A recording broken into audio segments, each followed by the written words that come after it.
উপন্যাসটি চ্যানেলের পক্ষ থেকে আপনারা শুনছেন বাঁধন রূপের অধিকারী, লিখেছেন সুমি চৌধুরী, কণ্ঠে আমি তাসনুভা। পর্ব 14। চোখজোড়া শক্ত করে বন্ধ করে ফেলল ইস্তিয়াক। বুকের ভেতরে অবরুদ্ধ হাহাকার সামলে কি যেন ভেবে স্নান কণ্ঠে বলে উঠল, তুমি কি সত্যিই আমার মুক্তি চাইছ, নাকি নিজের মুক্তি নিচ্ছ সীমা? কথাটা শোনা মাত্রই সীমার ফ্যাকাশে ঠোঁটের কোণে ফুটে উঠল এক বিষাদময় তাচ্ছিলের হাসি। হাসতে হাসতে নিজের অস্পষ্ট স্বরে আওড়ালো সে, নিজের মুক্তি নেওয়ার হলে অনেক আগেই নিয়ে নিতাম ইস্তিয়াক। ইস্তিয়াক বাকুল কণ্ঠে চোখে চেয়ে শুধালো, তাহলে আজকে হঠাৎ কেন নিচ্ছ? সীমা একদম স্থির চোখে চেয়ে বরফ শীতল কণ্ঠে বলল, আমি তো নিচ্ছি না, দিচ্ছি। ইস্তিয়াক নিজেকে আর ধরে রাখতে পারল না, অধীর হয়ে বকে উঠল, কিন্তু আমার কোনো মুক্তি চায় না সীমা। আমি পুরো কথাটা শেষ করার আগেই তীব্র কাশি উঠে গেল সীমার। কাশতে কাশতে বুক ধরপড় করে ফ্যাকাশে হয়ে যেতে লাগলো মেয়েটা। কাশির শব্দ বাহিরে যেতেই দরজা ঠেলে হন্তদন্ত হয়ে ভেতরে ছুটে এলেন নার্স। ইস্তিয়াক তীব্র আতঙ্কে সীমার মাথার কাছে গিয়ে চুলে আলতো করে হাত বুলিয়ে বাকুল কণ্ঠে বলতে লাগলো, সীমা সীমা ঠিক আছে তুমি? শরীর কি বেশি খারাপ লাগছে? সীমা কোনো মতে হাঁপাতে হাঁপাতেই ইস্তিয়াকের হাতটা এড়িয়ে ছিটকে গিয়ে দূরে সরে বলল, আমি ঠিক আছি, আপনি এখান থেকে চলে যেতে পারেন। সীমা, দোহাই লাগে আপনার, চলে যান এখান থেকে, আর একটা মুহূর্ত দাঁড়াবেন না প্লিজ। নার্স দ্রুত সীমার পালস রেট পরীক্ষা করলো। অক্সিজেন লেভেল থেকে চিন্তিত মুখে ইস্তিয়াকের দিকে ফিরে তাকালেন, বেশ তাগিদ দিয়ে বললেন, মিস্টার ইস্তিয়াক, আপনি দয়া করে এখান দিয়ে বাহিরে যান। পেশেন্ট আপনাকে দেখে প্রচণ্ড পানিক করেছে, এত প্রেশার উনি সহ্য করতে পারছেন না। কথাটা শোনা মাত্রই ইস্তিয়াকের তীব্র অবাক হয়ে সীমার ফ্যাকাশে মুখের দিকে তাকালো। তাকে দেখে মেয়েটার কষ্ট হচ্ছে, তাকে দেখে মেয়েটা ভিতরে ভিতরে দুমড়ে মুচড়ে যাচ্ছে, কিন্তু কেন? পরক্ষণেই সীমার শারীরিক অবনতির কথা ভেবে ইস্তিয়াক আর এক সেকেন্ডও সেখানে দাঁড়ালো না। নিজের মনের সমস্ত উন্মাদনা আর হাহাকার দাঁত চেপে ধরে সহ্য করে নিয়ে ধীরে ধীরে কেবিন থেকে বেরিয়ে গেল।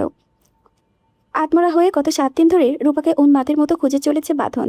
বাংলাদেশের এমন কোনো কোণা নেই যেখানে সে খুঁজে নেয়নি, প্রতিটি বিভাগ প্রতিটি জেলা চষে বেরিয়েছে সে, কিন্তু রূপাকে কোথাও পাওয়া যাচ্ছে না। যেমন হুট করে দেশটা থেকে অস্তিত্বহীন হয়ে গিয়েছে মেয়েটা।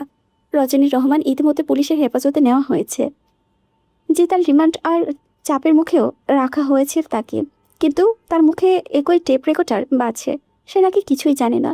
রূপার এই আচমকা নিখোঁজ হওয়া নিয়ে বাঁধনের বুকের ভেতরে প্রতি সেকেন্ডে ক্ষরণ হয়ে চলেছে। শান্তিতে এক ফোঁটা নিঃশ্বাস নেওয়ার মতো সামর্থ্য আর অবশিষ্ট নেই তার। দীর্ঘ 7টা দিন ধরে সে তার রূপাকে দেখে নাই, তার সেই ঝরঝরে হাসি কিংবা খুদে খুদে অভিমানগুলো দেখে না। আর কতদিন এই অবর্ণনীয় যন্ত্রণা সইবে সে? কিন্তু এখন ভেঙে পড়লে তো আর চলবে না, রূপাকে ফিরিয়ে আনতেই হবে, তাকে যে শক্ত হয়ে লড়তেই হবে। জীবনে বাঁচি রেখে হলেও সে তার রূপাকে খুঁজে বের করবেই। অন্যদিকে আহসান রহমান এই কদিনে বাঁধনের সাথে বহুবার দেখা করার চেষ্টা করেছে, ক্ষমা চাইতেই চেয়েছেন, কিন্তু বাঁধন দেখা তো দূর, তার ছায়াও মারায়নি। বাঁধনের এই চরম অবহেলা আর বুকের জমে থাকা প্রস্তাবে আহসান রহমান একদম ভেঙে পড়েছেন। তিনি খুব ভালো করেই জানেন তার ছেলের ইগো কতটা বিশাল আর জেদ কতটা ভয়াবহ। সকাল সকাল রহমান বিলার আবহাওয়া এক থমথমে নীরবতা, চারিদিকে যেন এক অশুভ নিস্তব্ধতায় থমকে আছে। ড্রয়িং রুমে একদম নিথর হয়ে বসে আছেন আজি রহমান, আহসান রহমান আর আতিক রহমান। ভঙ্গুর আহসান রহমানকে সান্ত্বনা দিতে আতিক রহমান দীর্ঘকণ্ঠে বললেন, দাদা তুমি মমকে বোঝাও, শান্ত হও। বাঁধনের মানসিক অবস্থা এখন একদমই ভালো না, তাই ছেলেটা হয়তো এমন করেছে। রূপাকে হারিয়ে বাচ্চাটার কি দিশা হয়েছে দেখেছো তো? ঠিক তখনই বাড়ির মূল দরজা ঠেলে ভেতরে প্রবেশ করলো বৃষ্টির বাবা হায়দার শেখ আর সাথে বৃষ্টি। হায়দার শেখ সবার সাথে কৌশল বিনিময় করলেন। বৃষ্টি ও নিচু কণ্ঠে সবাইকে সম্ভাষণ জানিয়ে চুপচাপ এক কোণে দাঁড়িয়ে রইল। তার কিছুক্ষণ পরে ধীরপায়ে শার্টের হাতা ফোল্ড করতে করতে সিঁড়ি দিয়ে নিচে নেমে এলো আকাশ। আকাশকে অতটাও সামনে দেখা না গেলেও বৃষ্টির বুকের ভিতরে ধক করে কেঁপে উঠল। মুহূর্তের মধ্যে ভীতু আর অজানা অনুভূতিতে চোখ দুটো শক্ত হয়ে বন্ধ করে মাথা নিচে করে ফেলল মেয়েটা। আকাশ বৃষ্টির বাবা হায়দার শেখকে দেখে হালকা হেসে বলল, আসসালামু আলাইকুম আঙ্কেল, আজ এত সকাল আমাদের বাড়িতে কোনো সুখবর আছে নাকি? হায়দার শেখও হেসে জবাব দিলেন, ওয়ালাইকুম আসসালাম। আরে না বাবা, তেমন কিছু না, বসো। আকাশ ধীর পায়ে এগিয়ে সোফায় বসে পড়ল। হায়দার শেখ এবার উপস্থিতি সকলের দিকে তাকিয়ে গুরুগম্ভীর গলায় বললেন, যাই হোক, আসল কথাটা বলি, যার জন্য আজ এখানে আসা। আপনারা তো সবাই জানেন আমার এই একমাত্র মাতৃহীন মেয়ে ছোটবেলা থেকেই কত কষ্ট করে ওকে বড় করেছি। ওকে নিয়ে আমার তেমন অনেক স্বপ্ন, তাই আমি একটা চিরান্ত সিদ্ধান্ত নিয়েছি, বৃষ্টিকে নিয়ে আমি কানাডায় চলে যাব। ওখানে ওকে ভালো কোনো ভার্সিটিতে ভর্তি করিয়ে দেব। আমার সব আয়োজন করাই ছিল, পাসপোর্ট আর ভিসাও অনেক আগেই করা আছে, বিমানের টিকিটও কেটে ফেলেছি। কাল সন্ধ্যা 6টায় আমাদের ফ্লাইট। কথাটা শোনা মাত্র যেন নিমিষে আকাশের মুখের সমস্ত হাসিটা একেবারে মিলিয়ে গেল। বুকের ভেতরে এক ভয়ঙ্কর আর যন্ত্রণায় মোচড় দিয়ে উঠল। নিঃশ্বাস নিতে গিয়ে মনে হলো বাতাসে আটকে আছে। সে চমকে উঠে দৃষ্টি তুলে তাকালো বৃষ্টির দিকে, কিন্তু মেয়েটা একদম নিশ্চুপ, পাথর হয়ে মাথা নিচু করে দাঁড়িয়ে আছে। হাজি রহমান একটা আফসোসের নিঃশ্বাস ফেলে বললেন, মেয়েটাকে একদম বিদেশে নিয়ে চলে যাবে, খুব মিস করবো রে বাবা। তো তোর আর আমাদের এই বাড়িতে মেয়ের মতোই ছিল। হায়দার শেখ বললেন, কি করবো বলুন, ওর ভবিষ্যতের কথা চিন্তা করে আমাকে এই সিদ্ধান্তটা নিতে হলো। বলেই তিনি আকাশের দিকে ঘুরে তাকিয়ে বললেন, আকাশ বাবা, ওদের তো এইচএসসি পরীক্ষার রেজাল্ট এখনও দেয়নি। যখন রেজাল্ট আউট হবে আমাকে একটু জানিও, আমি এসব রেজাল্ট শিট নিয়ে যাব। আকাশের গলা দিয়ে কোনো কথা বের হলো না। সে অতি কষ্টে শুধু একবার হ্যাঁ সূচক মাথা নাড়ল। হায়দার শেখ আবারও সবার সাথে কথা বলে ব্যস্ত হয়ে পড়লেন, কিন্তু আকাশ আর সেখানে এক মুহূর্তেও বসে থাকতে পারল না। ড্রয়িং রুমের বাতাসটা তার কাছে হঠাৎ ভীষণ ভারী ঠেকেছে, দম বন্ধ হয়ে আসছে যেন। সে বসা থেকে উঠে সোজা বাহিরে বেরিয়ে এলো, উন্মুক্ত আকাশের নিচে দাঁড়িয়ে হাঁপাতে হাঁপাতে বড় বড় নিঃশ্বাস ফেলে লাগলো আকাশের বুক চিরে যেন বিষাক্ত একটা হাহাকার গুমড়ে উঠেছে। বৃষ্টি বিদেশ চলে যাচ্ছে, চিন্তাটা মাথার ভিতরে আসতেই আকাশের শক্ত মনটা বারবার কেমন যেন ভেঙে দুর্বল হয়ে পড়েছে। ঠিক তখনই পেছন থেকে একটা মৃদু পরিচিত মেয়েলি কণ্ঠ ভেসে এলো আকাশের কানে, স্যার। বৃষ্টির ওই ডাকটা শুনে প্রথমবারের মতো আকাশ যেন বড় একজন পুরুষ মানুষ হয়েও ভেতর থেকে কেঁপে উঠল।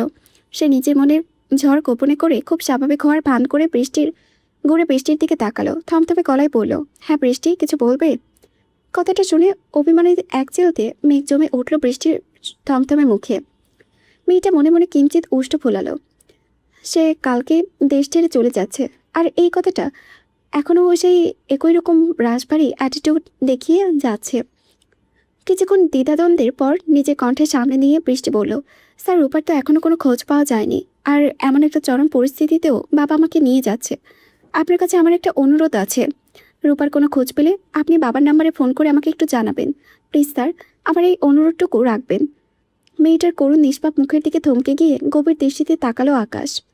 ভেতরে থেকে একটা তীব্র আকুতি দুমড়ে মুচড়ে উঠে গলার কাছে দলা পাকিয়ে আসছে। বলতে ইচ্ছে করছে, বৃষ্টি যেও না, তুমি আমায় ছেড়ে কোথাও যেও না, কিন্তু নিজের দ্বিধা আর সাহসের অভাবে কথাটা মুখ থেকে ফুটল না।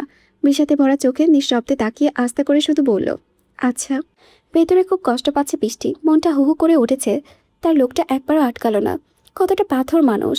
বৃষ্টি সেই ভাবনার মাঝে হুট করে আকাশ গম্ভীর গলায় বলে উঠল, আর কিছু বলবে? বুকের গভীর থেকে একরাশ বিষাদ মেশানো নিঃশ্বাস টেনে নিল বৃষ্টি। তারপর ওষ্ঠ কামড়ে বলল, না স্যার, আজকে হয়তো আপনার সাথে আমার শেষ দেখা। ভালো থাকবেন স্যার।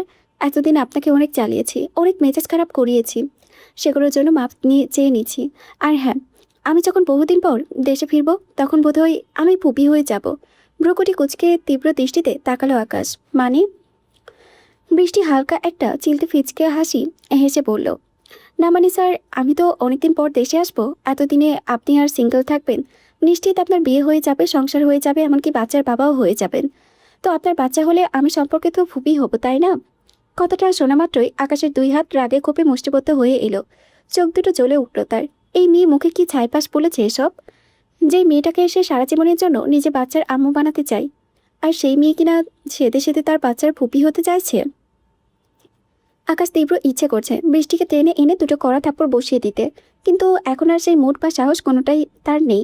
সে বহু কষ্টে ভেতরে রাগ আর উতল পাতাল কষ্টটা চেপে রেখে মেইন গেটের দিকে হাঁটতে হাঁটতে বলল, আচ্ছা ঠিক আছে, এখন ভেতরে যাও।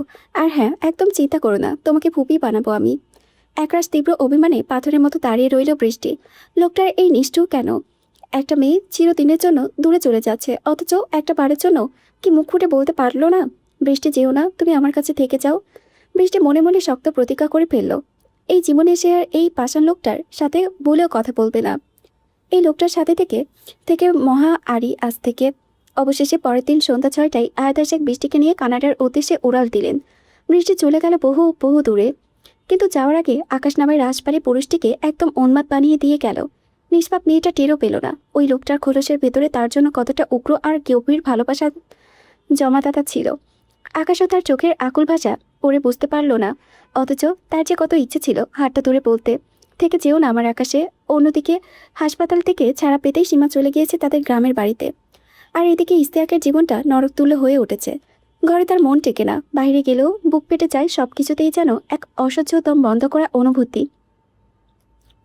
সারাক্ষণ শুধু ইচ্ছে করে ছন্ন ছাড়ার মতো ছুটে গ্রামের বাড়িতে চলে যেতে, সীমাকে টেনে এনে নিজের বুকে শক্ত খাঁচায় জড়িয়ে ধরে বলতে, আমি মুক্তি চাই না, আমি তোমাকে চাই। তবে সবচেয়ে করুণ দশা এখন বাঁধনের। রূপা নামের মেয়েটাকে হারিয়ে বাঁধন নামের ছেলেটা যেন জ্যান্ত লাশে পরিণত হয়েছে। তার চেহারার দিকে এখন আর তাকানো যায় না। চোখ দুটো টকটকে জবা ফুলের মতো লাল, বহুদিনের নির্ঘুম ক্লান্তি আর কান্নাই চোখের কোল ফোলা। খাওয়া দাওয়ার নামগন্ধ নেই। শুকনো মলিন মুখ আর এলোমেলো চুল। অ্যান্সে নিক্সি ওমর জেনরা ওকে সারাক্ষণ আগলে রাখছে, শত সান্ত্বনা আর ভরসা দিচ্ছে, কিন্তু বাঁধন যেন ভেতরে ভেতরে তিলে তিলে হেরে যাচ্ছে। দেখতে দেখতে কেটে গেল আরও 2টো দিন, কিন্তু বাঁধনের অবস্থার বিন্দুমাত্র উন্নতি হলো না। আজ দুপুরবেলা বাঁধন তার সিক্রেট কন্ট্রোল রুমেই বসেছিল। হঠাৎ তার ফোনের স্ক্রিনটা জ্বলে উঠল একটা অপরিচিত বিদেশি নাম্বার থেকে কল এসছে। বাঁধন শুকনো চোখে পুরো কুচকে ফোনটা রিসিভ করে কানে ধরল। হ্যালো। ওপাশ থেকে অত্যন্ত উত্তেজিত আর হাঁপাতে হাঁপাতে বৃষ্টির কণ্ঠ ভেসে এলো। ভাইয়া, আমি বৃষ্টি বলছি। বাঁধন সোজা হয়ে নিচু গলায় বলল, হ্যাঁ বৃষ্টি বলো। বৃষ্টি ওপাশ থেকে বাকুল হয়ে দ্রুত বলতে লাগলো, স্যার রূপাকে বাংলাদেশে খুঁজে আর কোনো লাভ নেই, কারণ রূপা এই মুহূর্তে কানাডায় আছে। আমি মাত্র নিজের চোখে ওকে দেখলাম। কালো পোশাক পরা একদল বন্দুকধারী লোক ওকে সাথে করে নিয়ে একটা গাড়িতে তুলল। আমি রূপার কাছে ছুটে গিয়ে কথা বলতে চেয়েছিলাম, কিন্তু আমার পৌঁছানোর আগেই গাড়িটা স্পিডে চলে গেল স্যার। ঝাঁকুনি দিয়ে পাথরের পুরো শরীর মুহূর্তের মধ্যে থরথর করে কেঁপে উঠল। পাথর হয়ে শক্ত হয়ে গেল, রগগুলো ফুলে উঠল কপালে।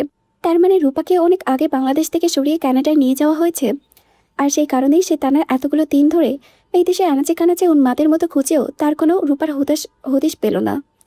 বাঁধন বুকের ভিতরে জমে থাকা দীর্ঘদিনের ঝড়ো হাওয়াকে কোনো মতে একপাশে চেপে নিয়ে নিজেকে শক্ত করলো। থমথমে গলায় শুধালো, বৃষ্টি, আর ইউ শিওর?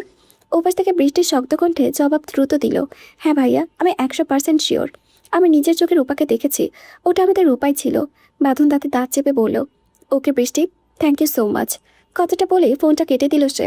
ওপাশে দাঁড়িয়ে থাকা অ্যান্সি বাঁধনের এমন থমথমে রুদ্ধ রূপ দেখে আতঙ্কিত হয়ে শোধায়, কি হয়েছে বাঁধন, সব ঠিক আছে তো? কে ফোন করেছিল? বাঁধন ঘুরে সবার দিকে ঘুরিয়ে তাকিয়ে হিমশীতল গলায় বলল, রূপা কানাডায়। কথাটা শোনা মাত্রই অ্যান্সির চোখ দুটো যেন ছিটকে বেরিয়ে আসার উপক্রম হলো। হোয়াট? হ্যাঁ, ওকে কিডন্যাপ করে কানাডায় নিয়ে যাওয়া হয়েছে। কানাডায় এইমাত্র বৃষ্টি নিচের চোখে ওকে দেখেছে।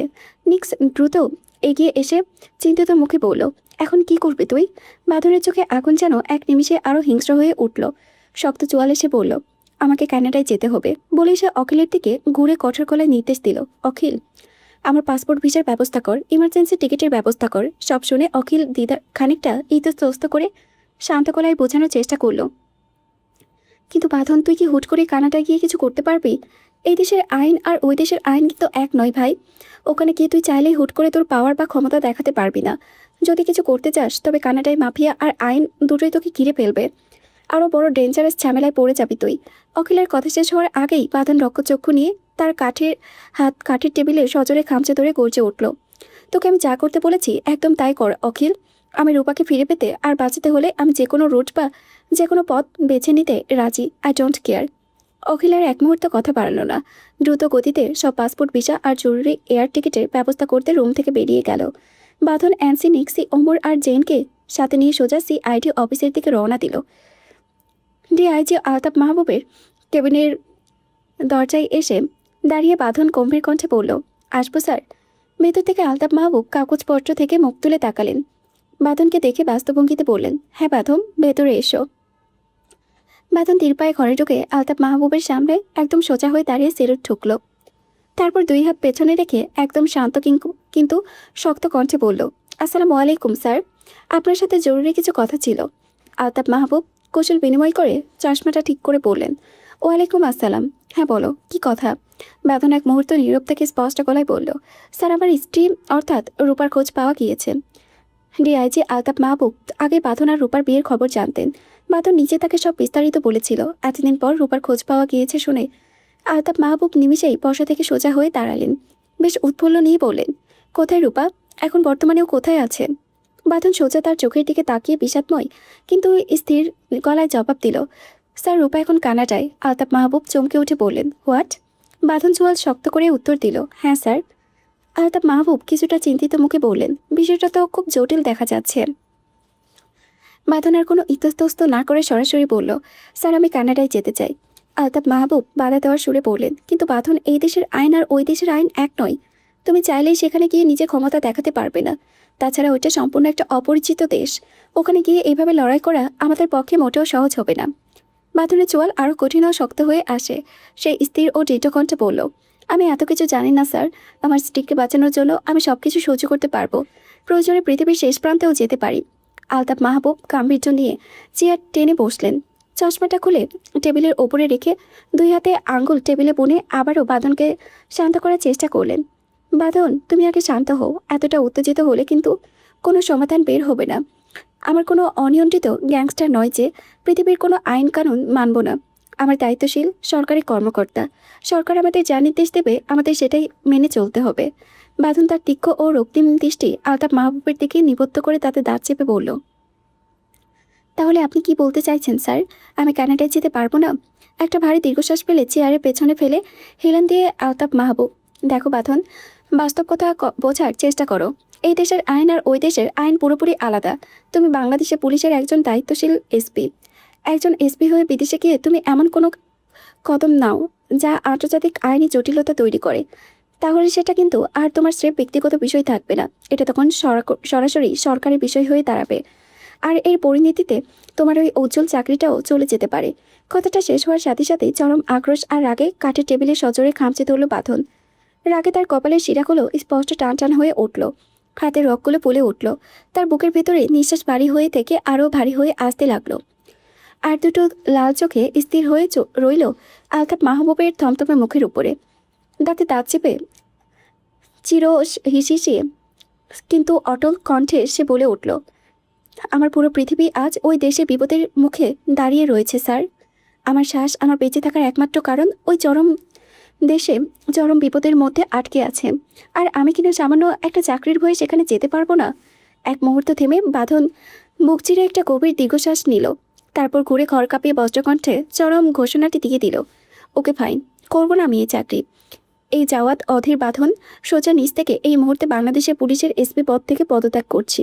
চাকরি থেকে পদত্যাগ করেছেন বাঁধন। যে চাকরি তাকে তার রূপার কাছে যেতে বাধা দেবে, সেই চাকরি তার একরত্তেও দরকার নেই। যে আইনবাজি ক্ষমতা তাকে রূপাকে ফিরিয়ে আনার পথে বাধা হয়ে দাঁড়াবে, সে সব কিছু আজ থেকে তার কাছে চিরতরে নিষিদ্ধ।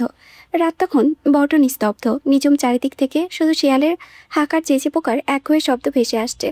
বেলকনিতে চুপচাপ দাঁড়িয়ে একের পর একটা সিগারেট টেনে চলেছে বাঁধন। পাশে হাত রেখে দাঁড়িয়ে আছে আকাশ। তার ঠোঁটেও বিষাক্ত ধোঁয়ার আগুন জ্বলছে। যে বাঁধন একদিন সিগারেট তো দূরের কথা, সামান্য ধোঁয়াটুকুও সহ্য করতে পারত না, আজ এই বাঁধন একটার পর একটা সিগারেট জ্বালিয়ে মুখে ধরেছে। অবশ্য আজ তার এমন করার পেছনে একটাই কারণ। কেউ একজন তাকে বলেছিল সিগারেটের বিষাক্ত ধোঁয়া নাকি বুকের ভেতরে আগুনটাকে কিছুটা হলেও জুড়িয়ে দেয়। কষ্ট আর তীব্র যন্ত্রণা নাকি সাময়িক ভুলিয়ে রাখে। রূপাকে হারিয়ে বাঁধন আজ যে নরকীয় যন্ত্রণায় আগুনে পড়েছে, সেখান থেকে যদি সামান্য একটু শান্তি পাওয়া যায়, যদি চোখের কোণের ওই কালবৈশাখী আগুনকে এক মুহূর্তের জন্য ভুলিয়ে রাখা যায়, সেই একচিলতে আশায় আজ নিজের সবথেকে অপছন্দের জিনিসটাকেও ঠোঁটে তুলে নিয়েছে বাঁধন। আর ওই মোহের কথাটা তাকে বলেছিল আকাশ। সন্ধ্যার পরপরই বাঁধনের নিঝুম ফ্ল্যাটে এসে উপস্থিত হয়েছিল সে। আকাশ ভালো নেই, বড় এলোমেলো আর ধ্বংসস্তূপে পরিণত হয়ে গিয়েছে ছেলেটা। আগে সেই হাসি ঠাট্টা চঞ্চলতা কিছু নেই তার মাঝে। অতিরিক্ত মাত্রায় সিগারেট টানছে সে। আগে হয়তো শখে 2-1টা খেত, কিন্তু এখন চেইন স্মোকার হয়ে গিয়েছে। তার নাকি মনে হয় এটা টানলে বুকের গহীনে ক্ষতটাই একটু আরাম মেলে। কিছুক্ষণ আগে আকাশকে ওভাবে সিগারেট টানতে দেখে বাঁধন নিজের শূন্য চোখে তার দিকে তাকিয়ে শুধিয়েছিল, কি আছে রে ওতে, এত কেন খাস? আকাশ একগাল ফিকে আর উদাস শেষে জবাব দিয়েছিল, কি আছে তা তো জানি না, তবে এটা টানলে ভেতরে জমানো কষ্টগুলো না অন্তর কিছুক্ষণের জন্যও ভুলে থাকা যায়। কথাটা শোনা মাত্রই আকাশের হাত থেকে এক ঝটকায় জ্বলন্ত সিগারেটটা ছৌ মেরে কেড়ে নিয়েছিল বাঁধন। আর নিমিষেই নিজের ঠোঁটে করে চেপে ধরে সজোরে টান দিতে শুরু করেছিল। আকাশ বিন্দুমাত্র অবাক হয়নি, কারণ বাঁধন যতটা যন্ত্রণার সাগরে ডুবেছে তা আকাশের চেয়ে ভালো আর কেই বা বুঝবে। সে চুপচাপ নিজের পকেট থেকে আর একটা সিগারেট বের করে দেশলাইট চালিয়ে টেনে চলছিল। বেশ খানিকটা দম বন্ধ নীরবতার পর আকাশ ধীর কণ্ঠে জিজ্ঞেস করে, শেষ পর্যন্ত কান্নাটা যাবেই তুই? ঠোঁট থেকে ডুয়াটুকু আস্তে করে বাতাসে উড়িয়ে দিয়ে থমথমে কণ্ঠে বাঁধন জবাব দিল, আকাশের চোখে এক অজানা আশঙ্কা ফুটে উঠল। সে বিষণ্ণ গলায় বলল, কুখ্যাত গুন্ডার হাতে পড়তে পারে রূপা, ওদের সাথে কি লড়াই করতে পারবি তুই? বাঁধনের চোয়াল মুহূর্তের মধ্যে আবারও লোহার মতো শক্ত হয়ে এলো। সে ঠান্ডা কিন্তু স্থির গলায় বলল, পারবো কি পারবো না জানি না আকাশ, তবে রূপাকে ফেরত পেলে আমি হব জয়, আর না হলে হব ক্ষয়। আকাশ নিজের সিগারেটের দিকে চেয়ে রইল, তারপর একটু ইতস্তত করে বলল, আগে তো শুধু মেয়েটাকে ঘৃণাই করতেই, তবে আজ কেন ওর জন্য এতটা বুক চেড়ে টান? বাঁধন আকাশের কথার উত্তরে অন্ধকারের দিকে চেয়ে আত্মমগ্ন কণ্ঠে আওড়ালো, আমার এই অভিশপ্ত আর বিষাদময় জীবনে সে এসেছিল আমার অমৃত হয়ে। বিষাদের যদি অমৃত ঢালা হয় আকাশ, তবে সেটা তো আর বিষাদ থাকে না, পুরোটাই অমৃত হয়ে যায়। তাহলে এখন বল, আমি কিভাবে আর সেই আগের বিষাদ হয়ে থাকি? আকাশ আর কিছু বলতে পারল না। দুটো বিষণ্ণ পুরুষ পাশাপাশি দাঁড়িয়ে কেবল রাতের বাতাস আর সিগারেটের ছাই গুনল। কিছুক্ষণ পর অন্ধকার চিরে বিষাদগ্রস্ত গলায় আকাশ বলল, আমি যাব তোর সাথে। আকাশের সেই প্রস্তাবখানা কানেই নিল না বাঁধন। সে সোজা আকাশের দিকে তাকালো আর সরাসরি এক ব্যক্তিগত প্রশ্ন ছুড়ে দিল, বৃষ্টিকে ভালোবাসিস? বৃষ্টি নামটা শোনা মাত্রই যেন আচমকা এক প্রকার ধাক্কা খেল আকাশ। চোখের পলকে ছেলেটা ভেতরে ভেতরে শতভাগ ভেঙে ঘুরে গেল। তার ঠোঁট দুটো থরথর করে কেঁপে উঠল, আর হাত আঙ্গুলের ফাঁকের থেকে আধ পোড়া সিগারেটটা ফসকে নিচে পড়ে গেল। এই একটা নারী, এই একটা নামই তো তাকে গত কয়েকটা দিন ধরে তিলে তিলে মেরে ফেলেছে। এক মুহূর্তের জন্য শান্তিতে নিঃশ্বাস নিতে দিচ্ছে না। প্রতিটা সেকেন্ড, প্রতিটা মুহূর্তে মেয়েটার স্মৃতি যেন অদৃশ্য ছায়া হয়ে তাকে চারিপাশ থেকে তাড়া করে বেড়াচ্ছে। মুহূর্তের মধ্যে আকাশ সেই ছোটবেলায় হারিয়ে যাওয়া স্মৃতিতে ডুব দেয়। ছোটবেলায় যে কোনো কষ্টে, যে কোনো বেদনায় সে যেভাবে বাঁধনকে শক্ত করে জড়িয়ে ধরে কাঁদত, ঠিক সেই শৈশবের আকুলতায় আজ সে বাঁধনকে গলা জড়িয়ে ধরে তার চওড়া বুকে মুখ কুচিয়ে ফুপিয়ে ফুপিয়ে কেঁদে উঠল, একদম ছোট্ট শিশুর মতো। ভাঙা গলায় আর্তনাদ করে আকাশ বলে উঠল, ওই মেয়েটার নাম আর নিস না দোস্ত, প্লিজ নিস না। ওই মেয়েটা আমাকে গত 2 দিন ধরে একদম জ্বালিয়ে পুড়িয়ে ছাড়খাড় করে দিচ্ছে।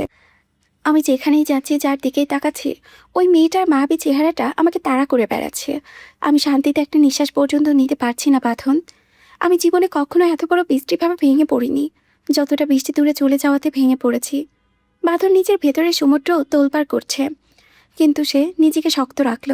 নিজের বিশাল হাত দুটো দিয়ে ভাঙা বন্ধুকে শক্ত করে আঁকড়ে ধরে পরম ভরসায় জড়িয়ে নিল। তারপর ইস্পাত কঠিন গলায় বলল, ফোকাস আকাশ, জাস্ট ফোকাস। আজ তোকে একটা খাঁটি কথা বলবই, শোন। ভেঙে পড়ে যে কোনো জিনিস বা মানুষ যদি নিজেকে সবসময় দুর্বল মনে করে, নিজেকে তুচ্ছভাবে হাত গুটিয়ে বসে থাকে, তবে সে সারা জীবনে শুধু ভেঙেই পড়তে থাকবে। আর যদি ভেঙে যাওয়া টুকরোগুলোকে একত্র করে নিজেকে নতুন করে শক্ত করে দাঁড় করাই, সামনে লড়াই করতে শেখে, তবে সে শুধু শক্তই হয় না, দিন শেষে এক চরম বিজয়ী হয়েও আত্মপ্রকাশ করে। কথায় আছে না, একবার না পারিলে দেখো শতবার। কারণ সত্য চেষ্টার ফল কখনো বিফলে যায় না আকাশ। এক মুহূর্ত থেমে বেলকনি বাহিরে গভীর অন্ধকারের দিকে তাকিয়ে রইল বাঁধন। আবার বলে চলল, দেখ, এই দেখ, আমাকে এই মেয়েটাকে ছাড়া আমার একটা দিন তো দূরের কথা, একটা মুহূর্তও চলা দুষ্কর হয়ে পড়েছিল। আজ কতগুলো হয়ে গেল দিন আমি তাকে ছাড়াই বেঁচে আছি। তাহলে তুই বোঝ আমি ভেতরে ভেতরে কেমন মানুষ হিসেবে টিকে আছি। আমি ভাঙছি, চুরমার হচ্ছি, কিন্তু মুহূর্তেই আবার নিজেকে দ্বিগুণ শক্ত করছি। কারণ এখন আমার ভেঙে পড়লে তো মোটেও চলবে না। কিন্তু লড়াই থেকে যা আগে নিজের ভেতরে অস্তিত্বে থাকতে লড়তে হতো, তারপর গিয়ে শত্রুর সাথে লড়তে হয়, তবে না যুদ্ধের আসল জয় হয়। তুই যদি নিজের ভেতরে কষ্টগুলোই থেকে সাথেই লড়াই করে হেরে যাস, তবে তো বাহিরের দুনিয়ার কাছে এমনিতেই ব্যর্থ হয়ে যাবি। আর বাহিরের এই রক্তক্ষয়ী লড়াইয়ে ব্যর্থ হওয়া মানে কি জানিস? যার জন্য এত এত লড়াই, এত রক্ত, সেই প্রাণের মানুষকে চিরতরে হারিয়ে ফেলা। আকাশ নিস্তব্ধ হয়ে বাঁধনের বলা প্রত্যেকটা কথা গভীরভাবে মনোযোগ দিয়ে অনুভূতি দিয়ে শুনল। বাঁধনের ইস্পাত কঠিন যুক্তি আর ভরসার হাত যেন তার ভেতরের সমস্ত দ্বিধা দ্বন্দ্ব ধূলিসাৎ করে দিল। অতঃপর খুব পরিষ্কার আর একরাশ অনুভূতির সুর মিলিয়ে বলল, আমি বৃষ্টিকে চাই বাঁধন। ওই মেয়েটাকে আমি নিজের অজান্তে বড্ড বেশি ভালোবেসে ফেলেছি। বাঁধন বিষাদ কাটার আভাস পেয়ে হালকা এক চিলতে হাসি ফুটিয়ে বলল, বুঝলাম। বৃষ্টি কি জানি? আকাশ মাথা নেড়ে দীর্ঘশ্বাস ফেলে বলল, না, এখন পর্যন্ত ওকে মুখ ফুটে কিছু বলি নাই, তবে তোর সাথে কানাডায় গিয়ে ওকে একদম পাক্কা বলে দেব। বাঁধন সামান্য পুরো কুচকে পাকা চোখে তাকিয়ে শুধালো, আর ইউ শিওর? আকাশ এবার বাঁধনের বাধা ছেড়ে একদম শান্ত হয়ে সামনে দাঁড়ালো। নিজের হাত দুটো শক্ত মুষ্টি বানিয়ে পরম শক্তিতে বাঁধনের চওড়া বুকে হালকা একটা ফ্রেন্ডলি পাঞ্চ মেরে পুরোদমে বলে উঠল, একদম পাক্কা শিওর। বাঁধনের চাকরি থেকে পদত্যাগের খবরটা শোনা মাত্রই আর এক মুহূর্ত দেরি করেনি আহসান রহমান। তিনি হন্তদন্ত হয়ে সোজা বাঁধনের ফ্ল্যাটে এসে হাজির হয়েছেন। ফ্ল্যাটের ড্রয়িং রুমে থমথমে পরিবেশ। বিষণ্ণ এবং চরম দুশ্চিন্তাগ্রস্ত মুখে বসে আছে আহসান রহমান। আকাশ, অ্যান্সি, নিক্সি, ওমর এবং চেইন সবার চোখে একরাশ উৎকণ্ঠা আর আশঙ্কার ছাপ। বাঁধন কিছুক্ষণ আগেই আচমকা বাসা ছেড়ে ঝড়ের বেগে বেরিয়ে গিয়েছে। সে কোথায় গিয়েছে সে খবর তাদের কাছেও নেই। রাত তখন প্রায় 1টার কাছাকাছি। ঠিক তখনই দরজায় শব্দ হলো, কিন্তু বাঁধন একা ফিরে আসেনি। অখিল তাকে পরম শক্তিতে ধরে ধরে ধীরে ধীরে ড্রয়িং রুমে প্রবেশ করালো। বাঁধনকে এই করুণ অবস্থায় ঘরে ঢুকতে দেখে ড্রয়িং রুমে বসে থাকা সবাই চমকে উঠে নিজের অজান্তে একযোগে দাঁড়িয়ে পড়ল। বাঁধনের বাঁ হাতের কবজিতে মোটা করে সাদা ব্যান্ডেজ পেঁচানো, ফর্সাকালে স্পষ্ট কাটার তাজা দাগ, ধুলোবালি লেগে চুলগুলো একদম উস্কো খুস্কো হয়ে আছে। তবে সব থেকে ভয়াবহ রূপ নিয়েছে তার দুটো চোখ। লাল চকচকে হয়ে সেই চোখ দুটোতে দিয়ে যেন খাঁটি মরিচের গুঁড়া ঢেকড়ে বের হচ্ছে। কিন্তু শরীরের এত এত আঘাত আর এত ঝড় বয়ে যাওয়া পরেও তার বিষাক্ত কঠিন মুখে বিন্দুমাত্র ক্লান্তি বা অনুশোচনার ছাপ নেই। ছেলেকে এই হাল দেখে আহসান রহমান এক প্রকার দৌড়ে সামনে গিয়ে আসলেন। আতঙ্কিত কণ্ঠে অখিলকে উদ্দেশ্য করে বললেন, বাবা অখিল, কি হয়েছে তো ওর? হাতে ব্যান্ডেজ কেন? এভাবে আহত হলো কিভাবে? বাঁধন আহসান রহমানের আকুলতা আর উপস্থিতি বাকি সবাইকে সম্পূর্ণ উপেক্ষা করে কারো কোনো কথা না শোনার ভান করে এক ঝটকায় অখিলের শক্ত বাঁধন থেকে নিজেকে ছাড়িয়ে নিল। তারপর এক কদমও না থেমে তপ্ত পায়ে সোজা ছাদের উপরে উঠে গেল। অখিল একটা লম্বা ও ক্লান্ত দীর্ঘশ্বাস ফেলে আহসান রহমানের উদ্বেগ ভরা মুখের দিকে তাকিয়ে বলল, আর বলবেন না আঙ্কেল, অতিরিক্ত স্পিডে বাইক ড্রাইভ করতে গিয়ে সোজা এক ক্র্যাশের মুখে পড়েছিল। অনকন্ট্রোল হয়ে বাইক নিয়ে একটা চিলতে বাউন্ডারির সাথে ধাক্কা খেয়েছে। তবে আল্লাহর হাজার শুক্রিয়া যে মাথায় হেলমেট পরা ছিল, তাই মাথায় বড় কোনো আঘাত লাগেনি। শুধু বাঁ হাতের কবজিটা অনেকটাই কেটে ছাল উঠে গিয়েছে, তাই ডাক্তার ব্যান্ডেজ করে দিয়েছে। অখিলের কথা শেষ হতেই আকাশ ধীরে ধীরে এগিয়ে এসে আহসান রহমানের একদম সামনে দাঁড়িয়ে নিচু ও গম্ভীর গলায় বলল, চাচু, বাঁধন কিন্তু একদম ভালো নেই। রূপাকে হারিয়ে তোমার ছেলেটা ভেতরে ভেতরে একদম পাগল হয়ে গিয়েছে। আমার মনে হয় এবার তোমার নিজ থেকে ওর কাছে যাওয়া উচিত, ওর সাথে একটু বাড়িয়ে কথা বলা উচিত। মায়ের আদর তো কখনোই পেলই না, বাবার ভালোবাসা থেকেও তো কতগুলো বছর ধরে নিজেকে দূরে সরিয়ে রেখেছে। তুমি একটু যাও চাচু, হয়তো আজ বাবার একটু পরম ভালোবাসা পেলে ও সামান্য হলেও শান্তি পাবে। ওকে একটু বুকে জড়িয়ে ধরে ভরসা দাও। আকাশের প্রতিটি কথা আহসান রহমানের বুকের ভেতরে পুরনো ক্ষতকে এক নিমিষেই তাজা করে দিল। তিনি নিঃশব্দে ধপ করে সোফায় বসে পড়লেন। কাঁপা কাঁপা হাতে চোখ থেকে চশমাটা খুলে মাথা নিচু করে ওই 2 আঙ্গুলে চোখ দুটো চেপে ধরে রাখলেন। কিন্তু বাঁধ ভাঙা বেরিয়ে আসা চোখের পানি থামানো গেল না আঙ্গুলের ফাঁক গলে। তা গড়িয়ে পড়ে আঙ্গুলের দুটোকে ভিজিয়ে দিল।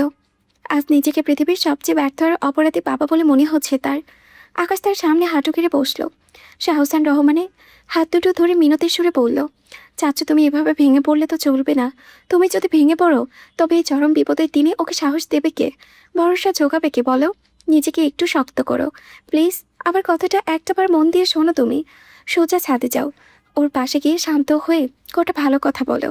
দেখে নিও আজ বাবা হিসেবে তুমি হাত বাড়ালে, ও যদি আর নিজের ওই শক্ত ইগো নিয়ে ধরে রাখতে পারে, তবে আমি তোমার ভাতিজা আকাশ নই। আহসান রহমান একটা দীর্ঘ ও ভারী শ্বাস পেলে চোখের পানিটুকু যত্ন করে মুছে নিলেন। চশমাটা আবারও চোখে এঁটে দিয়ে ধীরে ধীরে সোজা হয়ে দাঁড়ালেন। তারপর ভারী পায়ে বুকে একরাশ আশা আর অপরাধবোধ নিয়ে আস্তে আস্তে ছাদের দিকে হেঁটে গেলেন। ছাদে এসে তিনি দেখলেন ধপধপে চাঁদের আলোয় ছাদের রেলিংয়ের সামনে 2 পকেটে হাত গুছে নিঝুম হয়ে দাঁড়িয়ে আছে বাঁধন। তার জোড়া দৃষ্টি বহুদূরের লালচে আকাশের পানে স্থির হয়ে আছে, যেন কোনো একটা হারিয়ে যাওয়া প্রিয় নক্ষত্রকে খুঁজে পেতে বাকুল হয়ে তারা গুনে চলেছে সে। আহসান রহমান গিয়ে বাঁধনের একদম ঠিক পেছনে গিয়ে দাঁড়ালেন। কিছুক্ষণ নিঃশব্দে ছেলের চওড়া পিঠের দিকে চেয়ে রইলেন। আজকে নিজের এই রক্তের মাংসেই ছেলের সাথে কথা বলতে যেন তার নিজের ভেতরে একটা চরম লজ্জা আর অপরাধবোধ কাজ করেছে। তিনি তিল তিল করে উপলব্ধি করতে পারলেন কতটা ব্যর্থ আর অপদার্থ বাবা হলে একজন পুরুষ তার নিজের সন্তানের সাথে দুটো কথা বলতে আমার লজ্জায় গুটিয়ে যায়। চোখ দুটো ঝাপসা হয়ে আবারও এক ফোঁটা তাজা পানি গাল গড়িয়ে পড়ে গেল। বুঝতে পারছেন না কিভাবে ডাকবেন তিনি ছেলেকে, কি বলে শুরু করবেন কথা। কত বছর পার হয়ে গিয়েছে। ছোটবেলায় বাঁধন যখনই কোনো অবুঝ অভিমান বা রাগ করত, তিনি মিষ্টি করে একটা গান গেয়ে শোনাতেন, আর অমনি সেই ছোট্ট ছেলেটা দৌড়ে এসে তাকে আঁকড়ে জড়িয়ে ধরে বলতো, আই লাভ ইউ পাপ্পা। কিন্তু সেই 5 বছরের ছোট্ট বাঁধন তো আর আজকের এই পাষাণ কঠিন এসপি জাওয়াত অধীর বাঁধন নেই। সেই সামান্য একটা সুর শুনে এসে অমনি জড়িয়ে ধরে বলবে, আই লাভ ইউ পাপ্পা। তবুও আহসান রহমান আজ বুক ভরা হাহাকার নিয়ে সেই পুরানো সুবর্ণ স্মৃতিতেই ডুবে গেলেন। ছেলের ভেতরে জমে থাকা হিমাদ্রি বরফ গলাতে, তার বহু বছরের শক্ত রাগ ভাঙতে প্রবীণ বাবা নিচু হয়ে ছাদের মেঝেতে হাঁটু করে বসে পড়লেন, ঠিক যেমনটা বাঁধন ছোট থাকতে তিনি বসতেন। দুটো বৃদ্ধ হাত সামনের দিকে প্রসারিত করে অতীতে যে গানটাকে তিনি পুচকে বাঁধনের রাগ ভাঙাতেন, সেই পুরনো পরম মমতায় গানটাই আজ তার কাঁপা কাঁপা বয়স্ক সুর তুলে কেঁপে উঠল। লক্ষ্মী সোনা আদর করে দিচ্ছি তোকে, লক্ষ চুমু মায়া ভরা তোরই মুখে। আচমকা রাতের নিস্তব্ধতায় বাবার মায়াবী কণ্ঠে সেই অতি পরিচিত পুরনো সুর ভেসে আসতেই থরথর করে কেঁপে উঠল।